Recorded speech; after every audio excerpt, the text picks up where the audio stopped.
Hi, everybody. Welcome to the Here to Be Free podcast.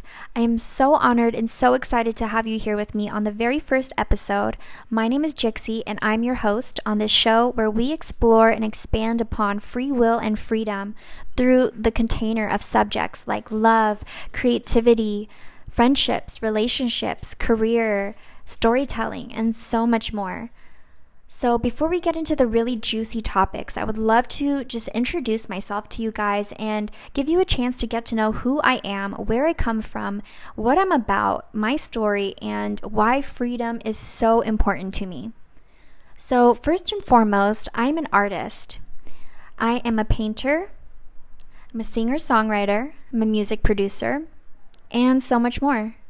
But beyond the giftings, beyond the talents, beyond the passions and the hobbies, I am a child of God and a human being just like you. So that is the level on which I'm coming to you from and where I relate to you. We are all human beings designed and made to be free. But we're also living in a world and on an earth where sometimes that can feel difficult.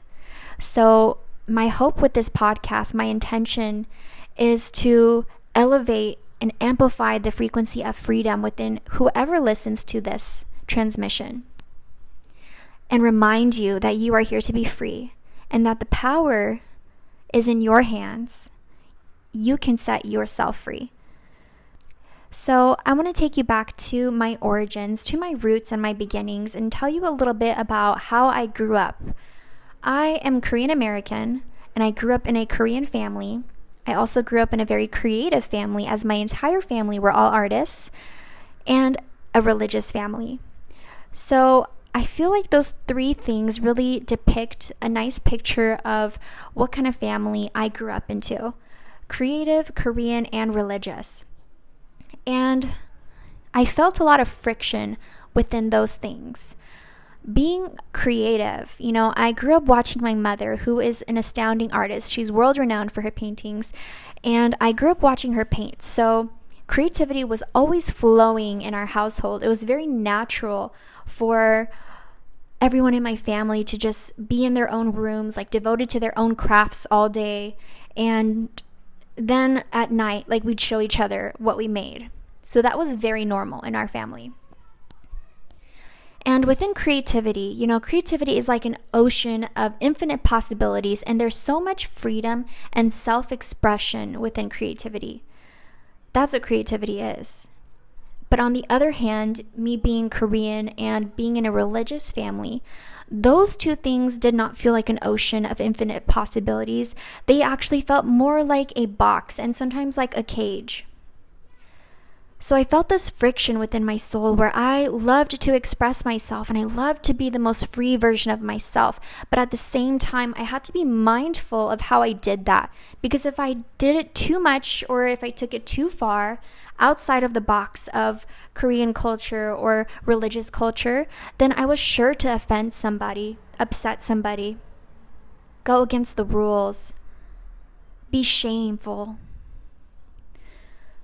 So there was this friction within my soul from a very early age, as early as I can remember. And the thing I wanted more than anything in life was freedom and just to be free, whatever that meant. I didn't really know what that meant at the time, but I just knew I wanted freedom from the boxes I was placed into. So growing up with that friction, it taught me a lot of things. It taught me that the reason you're feeling that friction in the first place, of you wanting to be free in comparison to the environment you're placed in, that friction is actually a signal from your soul and your spirit. And the reason you feel that friction is because your spirit is pushing you to become the most free version of yourself, the most authentic version of yourself. And sometimes you have to fight for that freedom. So I learned a lot growing up in that way. I learned how to become bold. I learned how to empower myself. I learned how to stand out. I learned how to be comfortable with being different and authentically me. I learned how to be comfortable with having a voice that was unlike anyone else's around me. And I'm really thankful for that upbringing in retrospect. So that's a little bit about how I grew up. And now if we fast forward a little bit, present day, up until about a month ago, I was teaching art in LA. I'm an art teacher as well as an artist. And one of my greatest joys and fulfillments in life is to teach people how to paint, how to draw, and how to empower themselves through creativity. I just love to activate people's creativity of all ages. You know, I can say something special about every age that I've taught, and I've taught ages from 4 to 80. So I know something about how each age group kind of operates and approaches creativity. And I love it all. I love teaching all ages. There's something special with kids, with teenagers, with adults, with the elderly. Like, there's something so special that I learn from each experience teaching all of these people.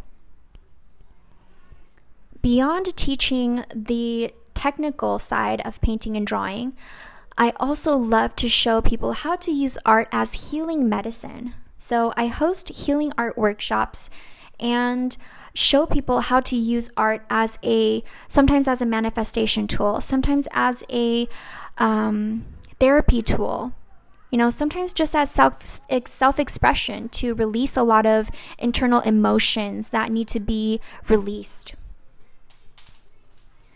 So there's all different kinds of ways that I implement using art as healing medicine. And I've conducted workshops in partnerships with organizations like Spark Worldwide, an amazing organization based in Texas that rescues and rehabilitates thousands, tens of thousands of children from sex trafficking as well as women. So art is so special to me. It's not just something I love to do, but it's something that I really truly believe will change the world. So art is really special to me. So as this podcast continues and grows and flows, you're definitely going to hear a lot more from me about creation and specifically self-discovery through creation, something I'm really passionate about. So yeah, up until about a month ago, I was in LA, Los Angeles, California, teaching art. And I was living a very safe, comfortable, good life. I was living in the same apartment complex as my dad and my little brother and my dog, Coco, who I miss very much. I was also in a long-term relationship of about 5 years. And I left everything. I left the relationship, I left my home, I left my friends and my family, and I am now traveling the world by myself. And my intention was not to blow up my life, and I in no way did I blow up my life. It happened very naturally and divinely, and I was just kind of guided step by step. I didn't plan this out. It just kind of happened, and I'm going to explain to you how it happened. I've been getting a lot of questions on my social media of how am I traveling the world solo? Like, how did this happen? So here's the answer. I received an opportunity to teach art in Geneva at an international gem and jewelry show in Switzerland. So I received that invitation closer to the beginning of the year and around February. And no decision was made to leave my life at that point. I thought I would just go on this trip and come back home and continue living my life. But then my relationship ended. I tried to make it work as long as I could, but eventually I just realized that this is not what God has in store for me. This is not what I want for my life. So I left the relationship and I decided to add some more stops on my journey and just kind of extend my travels. And so I kept extending, and then eventually I just decided not to come back for a minute. And by a minute, I mean maybe 7-8 months. So yeah, I was blessed with this opportunity to teach art in Geneva. It paid for my round trip. I'm really just taking it day by day, you know? I don't have everything figured out, but I have this unwavering faith that I am where I'm supposed to be and I'm doing the right thing, and God is guiding every step of my journey. And I've had many confirmations along the way that have just really spoken to me and blessed me and comforted me that I am where I'm supposed to be. So, yeah, over the past month, I've traveled to about 6 different countries, and now I'm living in Montenegro. I am staring outside of my gorgeous living room window view at the Adriatic Sea. It's so beautiful here. I'm so thankful to be here. And so this is where I'm speaking to you from now. This is the present moment that I'm coming to you from. This is the version of myself that is speaking to you, a version of myself who has conquered a lot of fears and sacrificed a lot of things and has embarked on a new journey of freedom. And at the same time, I've decided to start this podcast, which has been a dream of mine for a very long time. But it was always kind of put off by this fear of being seen and being perceived, and of this fear of letting people come close to me. Something I didn't mention before is that, when I was growing up, I actually moved a lot. I moved homes almost every year. So I went to about 9 different schools. I've moved over 20 times in my life, and I was always the new kid. So when you grow up in that way, at least for me, I developed this invisible barrier that kept people at an arm's length from me. And I never let anyone get too close to me because my mentality was, they're going to be taken from me anyways. So what is the point of even going there?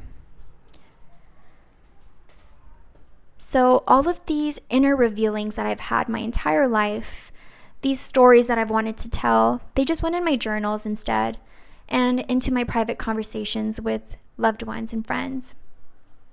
But I always knew that I needed to share this on a wider level than just my inner circle. So me having this podcast is really a big step for me in my healing journey, in my own personal growth journey. And also it's a huge fear that I'm conquering. And the funny thing is, I feel no fear as I'm speaking to you now. I feel no fear as I'm releasing these episodes. I feel faith and I feel excitement. I feel just gratitude and love. I'm so thankful that I get to do this and share my stories. I'm so thankful that people want to hear my stories. And my intention with this podcast is to really amplify the frequency of freedom in the world, to remind people that they are here to be free. You are designed to be free. And the most sacred thing that God has given you is free will. So treasure it and use it, because the power is in your hands to change your life. No one else's. The power is in your hands. You have free will. You have the power. And that's something that I've learned over my lifetime. So as this podcast continues and grows and flows, I'm going to get deeper and deeper into the subject of free will and freedom through the container of all different types of subjects like love and friendship and career, dating, and, so much more. I'm so thankful that you're here with me to begin this journey. So thankful that you decided to tap into my very first episode. And I'm just so excited to see where this goes. I'm so excited to just keep sharing. And yeah, thank you so much for listening, for being here. If you'd like to listen to my next episode, you can go ahead and listen to it now. It's called Home is Wherever You Are. It's very relevant to how I've been traveling the world. And as I've been thinking about the concept of home, I decided to share that with you guys. And it's basically an episode about how to change your life and how does home, the concept of home, come into play with that. All right, I'll see you there in the next episode. Thank you so much for tuning in. I hope you're having a gorgeous day wherever you are in the world. I'm sending you so much love. Thank you and goodbye.